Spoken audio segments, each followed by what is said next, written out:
बात की जाए तो एक प्रतीक के तौर पर दिखाई पड़ रहा है। इस खबर पर बात करने के लिए दो खास मेहमान इस वक्त मेरे साथ मौजूद हैं। अनंत विजय जी, वरिष्ठ पत्रकार, और वरिष्ठ पत्रकार अशोक टंडन जी, आप दोनों का बहुत बहुत स्वागत है।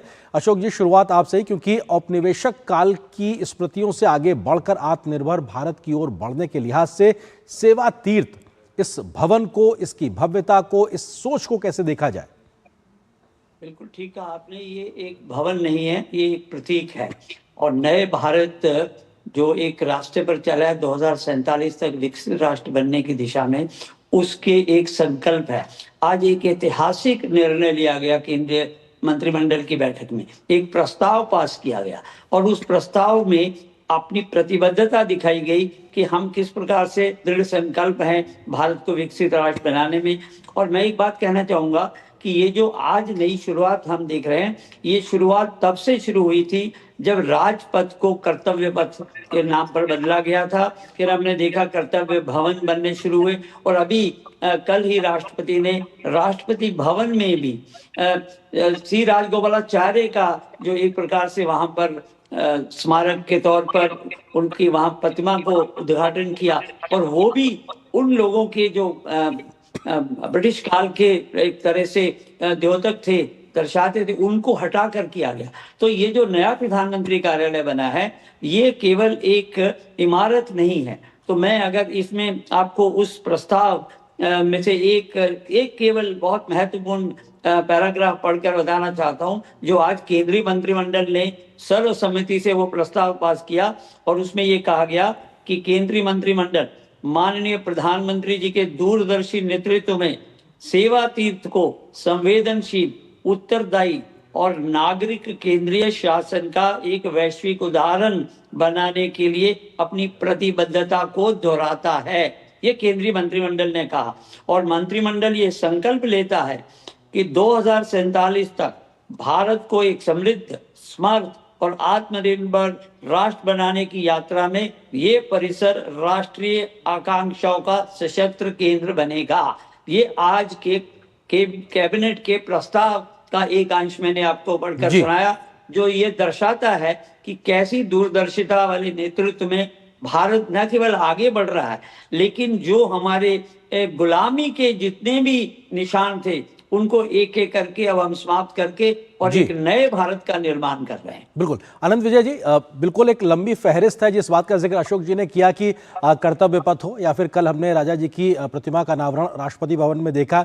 उससे पहले हम सुभाष चंद्र बोस जी की प्रतिमा का हम एक तरीके से देख चुके हैं इंडिया गेट के पास में, वहां पे लगना, या फिर नौसेना का जो झंडा है उसमें हमारे अपने प्रतीकों की मौजूदगी को रखना, या तमाम प्रकार की बातें। ये एक लंबी फहरिस्त है और सेवा तीर्थ भी उस भाव के साथ देश के साथ खड़े होने के लिए तत्पर, उत्सुक और संवेदनशील नजर आ रहा है। कैसे देखते हैं आप इसको?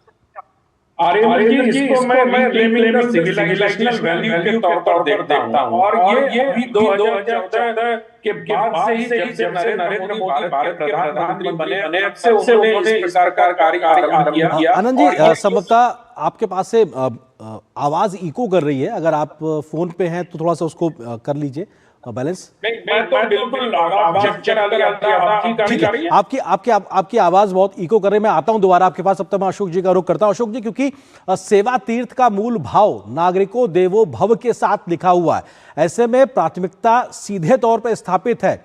संविधान की मूल भावना के तहत आम नागरिक ही देवता तुल्य है और उसका ही कल्याण हर नीति और नियम में, कानून में रहेगा, जो बीते एक दशक से दिखाई पड़ रहा है। आपको लगता है कि यह भी अपने आप में स्थापित करना आम जनता के सशक्तिकरण के तौर पे? बिल्कुल। देखिए, मैंने एक बात और रह गई कि जब प्रधानमंत्री जी ने जो आज का प्रधानमंत्री निवास था, उसको भी उन्होंने लोक कल्याण मार्ग कहा। यानी प्रधानमंत्री की सभी नीतियों में जो जनता को केंद्रित करके किया जा रहा है, और उसी कड़ी में ये भी आज संकल्प लिया गया कि हमने पिछले 10-12 साल में जो प्रगति की है, कैसे हमने 4 करोड़ से ज्यादा लोगों को जो है घरों का निर्माण करके दिया है और उन पर छत दी है। और अगर हम ये और आगे बात, ग्रामीण क्षेत्रों में जल जीवन मिशन के माध्यम से 12 करोड़ से अधिक नए घरों तो पीने पानी की सुविधा सुनिश्चित की गई है। तो ये जो अर्थव्यवस्था की दृष्टि से बात करें तो इसमें जो व्यापक परिवर्तन है, वो ये एक सतत सुधार यात्रा के रूप में देखा जाता है।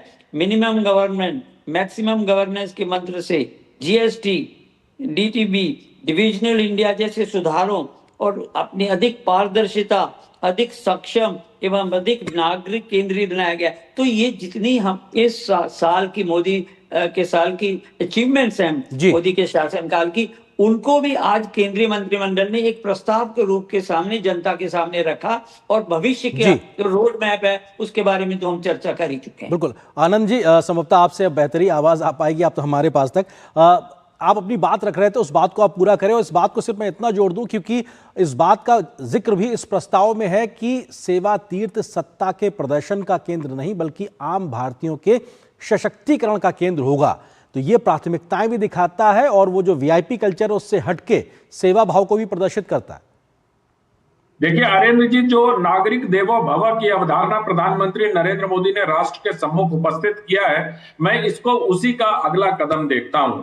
आप याद करिए, जब रायसीना हिल्स से इस देश का शासन चलता था तो अंग्रेजों ने रायसीना हिल्स को क्यों चुना था? वो इसलिए चुना था कि रायसीना हिल्स आम जनता से थोड़ी ऊंचाई पर हो और शासन करने वाला ऊंचाई से रह के शासन करे और अपनी श्रेष्ठता बोध का अनुमान लगा सके, एहसास कर सके। प्रधानमंत्री नरेंद्र मोदी ने उसको समाप्त किया है। आप याद करिए, जिस दिन इसका उद्घाटन हो रहा था प्राइम मिनिस्टर्स ऑफिस का या कैबिनेट सेक्रेटेरिएट का, उस दिन प्रधानमंत्री ने हल्का सा संकेत इस बात की ओर किया था। लेकिन आर्येंद्र, बड़ा प्रश्न ये नहीं है कि सिर्फ सेवा तीर्थ से ये हुआ। बड़ा प्रश्न ये है कि प्रधानमंत्री नरेंद्र मोदी 2014 की 21 मई के बाद से जितने भी निर्णय आप उनके देखिए, वो उसको अंग्रेजी में इस तरह परिभाषित किया जाता है कि he is reclaiming the civilisational value of Bharat.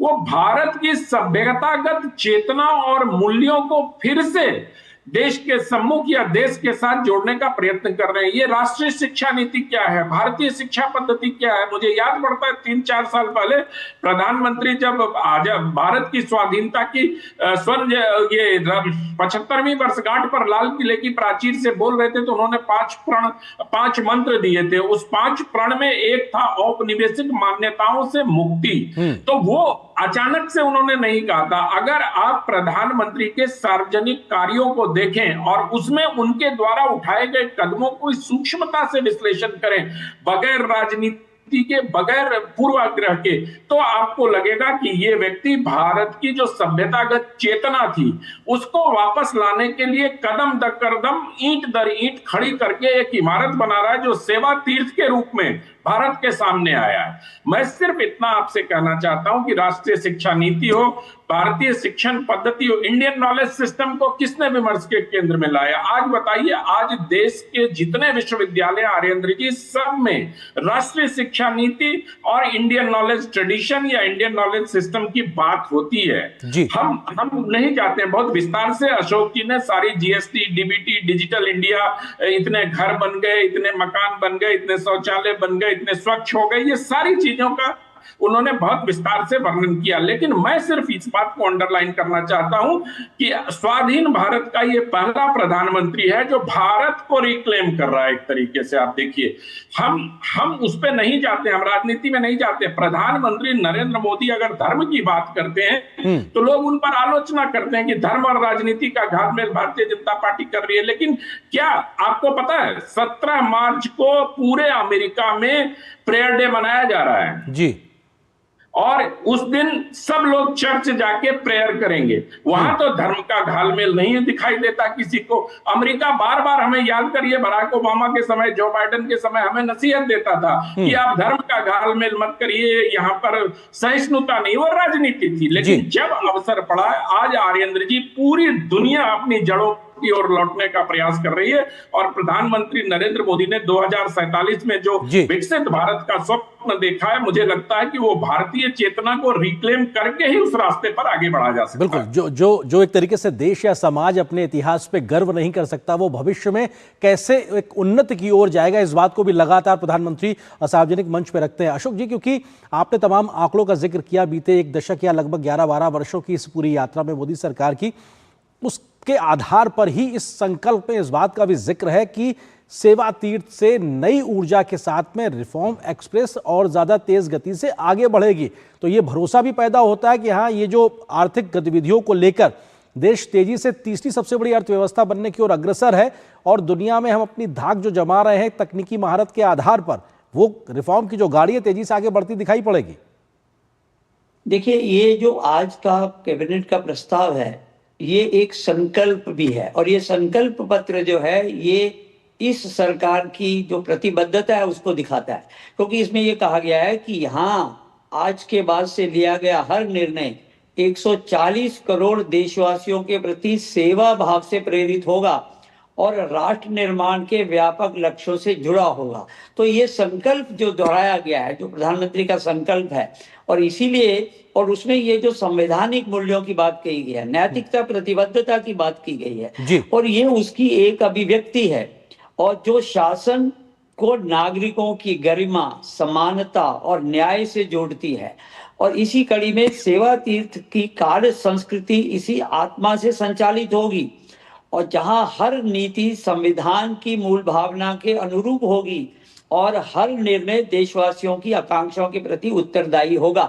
ये सरकार की ओर से संकल्प लिया गया है। मैं समझता हूँ आज 2 साल जब इस नए तीसरी सरकार के तीसरे दौर में हो रहा है, तो आज इस प्रतिबद्धता को फिर से दोहराना, मैं समझता हूं कि ये जनता को ये विश्वास दिलाना है कि हम अपने लक्ष्य से भटके नहीं हैं, हम अपने कार्यक्रमों पर तेजी से आगे बढ़ रहे हैं और जो हमारा लक्ष्य है 2047 तक भारत को विकसित राष्ट्र बनाना, आज हम उस प्रतिबद्धता को इस नए भवन से जो सेवा तीर्थ है वहां से एक बार फिर से जनता को समर्पित करते हैं। बिल्कुल। आनंद जी, आपको लगता है कि विरासत भी, विकास भी, ये मंत्र भी दिखाई पड़ता है इस संकल्प में, तो वहीं संविधान की मूल भावना के तहत ही हर एक फैसला आम नागरिकों के लिए राष्ट्र हित में होगा, ये भी विश्वास बहाली के उन शब्दों की परिभाषा के तौर पे इस संकल्प से निकल के आया है जो जनमानस में एक और बेहतरी से तरीके से उनके मानस तक पहुंचता हुआ दिखाई पड़ता है।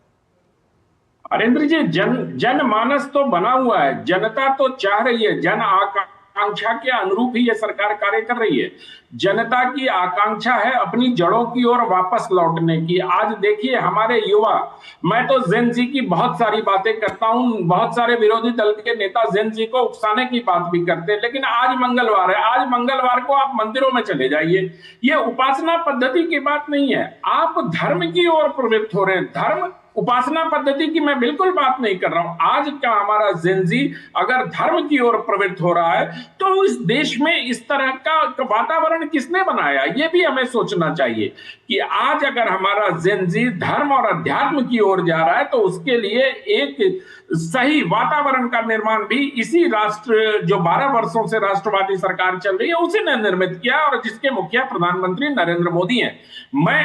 मैं एक सेवा तीर्थ के बारे में आपने एक बहुत अच्छा चलाया, जो याद भी दिलाया, जिसका मैं उल्लेख करने से रह गया था कि ये उन अस्थायी बैरकों पर बना हुआ है जहां अंग्रेज फौज रहती थी जी। अब ये एक ऐसा प्रतीक है कि जो हमें औपनिवेशिक दास्ता से, मानसिकता से मुक्त तो करता ही है, हमें गर्व की अनुभूति कराता है। आज अगर राजा जी का स्टैच्यू, बस्ट, लुटियंस के बस्ट को हटा के राष्ट्रपति भवन में लगाया गया तो ये काम तो बहुत पहले हो जाना चाहिए था जी। तो मुझे लगता है कि प्रधानमंत्री नरेंद्र मोदी ने धीरे धीरे औपनिवेशिक दास्ता के जो निशान हमारे देश में अब तक मौजूद है, उसको बदलने का काम जो प्रारंभ किया है, देश की जनता को ये बहुत पसंद आएगा और ये पुनः अपने धर्म की ओर, धर्म का मेरा मतलब मैं फिर कहता हूं रिलीजन से बिल्कुल नहीं है, अपने धर्मो रक्षति रक्षता, जो ये सिद्धांत है, जो सुप्रीम कोर्ट का सूत्र वाक्य है या जो